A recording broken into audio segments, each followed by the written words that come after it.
시민단체들이 오세훈 서울시장을 공직선거법상 허위사실 공표, 용산 참사 희생자와 세입자들 명예훼손 혐의로 공동 고발한 가운데 15일에는 안진걸 민생경제연구소 소장이 대표로 고발인 조사를 받았습니다.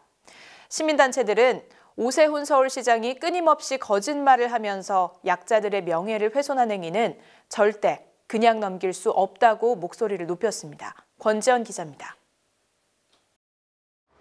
정말 끝없는 거짓말과 선량한 목격자들을 불법 경작인이니 거짓말쟁이니 생떼를 쓰는 생떼땅인이라고 몰아간 이런 비열하고 반국민적인 작태는 선거 결과와는 별개로 반드시 심판을 받아야 될 영역입니다.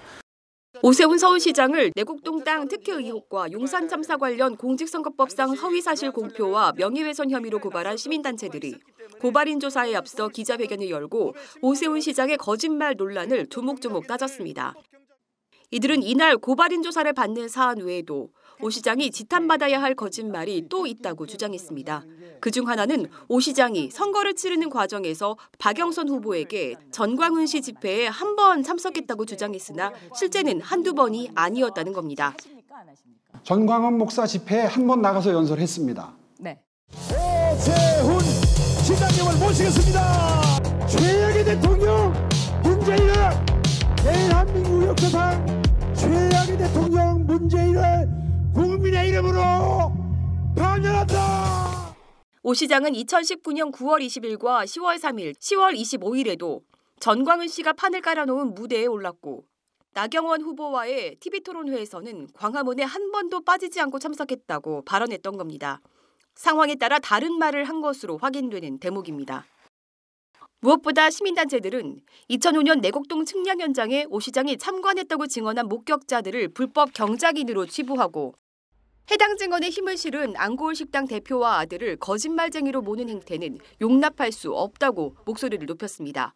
안 소장은 이날 경작인과 또 안고을 식당 대표와 아들이 보낸 메시지도 대독했습니다. 저희들은 이번 일로 인하여 언론의 중요성과 편향성에 대해 많이 느꼈습니다. 잘못된 기사로 취재원이 당할 고통을 생각지 않는 기자들 행위를 보고 이게 언론개혁을 외치는 수많은 목소리구나라고 느꼈습니다. 이번 일은 보고 듣고 느낀 것에 대한 진실을 이야기하는데도 마치 거짓말쟁이로 몰아가는 정치인과 언론에 너무 화가 납니다.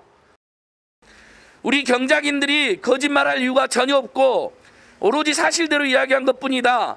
안골 식당뿐만 아니라 측량팀장 등 목격자들과 진술이 일치한 뿐만 아니라 실제로 우리가 따로 말을 맞출 사이도 아니고 그럴 이유도 없었다. 오세훈 시장이 그곳에 온 것은 분명한 사실이고 우리는 본대로 사실을 이야기할 뿐이다.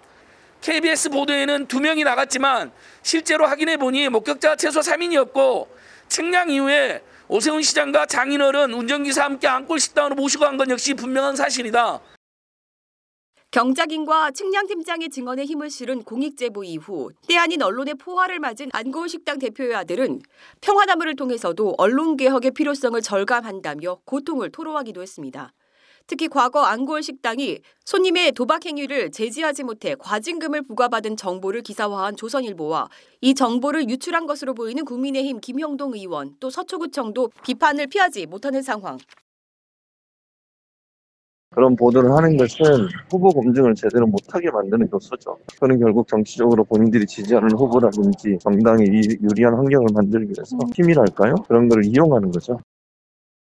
시민단체들은 이들을 다음 주 초 개인정보보호법 위반과 명예훼손으로 추가 고발할 뜻을 밝혔습니다. 평화나무 뉴스 권지연입니다.